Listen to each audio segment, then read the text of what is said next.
ठाण्यातल्या उद्धव ठाकरे यांच्या सभेनंतर पुन्हा एकदा ठाकरे गटानं डिवचणारे बॅनर लावले। गालीन लोटांगण वंदीन चरण अशा आशयाचे बॅनर ठाण्यामध्ये लावण्यात आले। दरम्यान काल झालेल्या राड्यानंतर या ठिकाणी पोलीस बंदोबस्त सुद्धा वाढवण्यात आलाय। आढावा घेतलेला आहे आमच्या प्रतिनिधींनी। उद्धव ठाकरे यांच्या सभेपूर्वीच ठाण्यातील दमानी इस्टेट या परिसरात बॅनर लावण्यात आला होता।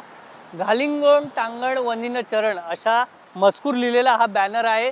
त्यामध्ये महाविकास आघाडीचे जे नेते आहेत, शरद पवार असतील, सोनिया गांधी असतील, राहुल गांधी, ते काँग्रेसचा हाताचा पंजा घेऊन ते तिथे उभे आहेत आणि त्याच बाजूला उद्धव ठाकरे हे देखील गुडघ्यावर नतमस्तक झालेले आहेत। त्याच बाजूला खासदार संजय राऊत असतील, आदित्य ठाकरे असेल, ते देखील उभे आहे आणि हा जो व्यंगचित्र आहे हा दुपारी ठाकरे गटाने काढण्यात आलेला होता हा बॅनर। आता हा बॅनर पुन्हा या परिसरामध्ये लावण्यात आलेला आहे आणि आज काही वेळापूर्वीच उद्धव ठाकरे यांच्या ताफ्यावर मनसे पदाधिकाऱ्यांकडून हल्ला देखील करण्यात आला होता।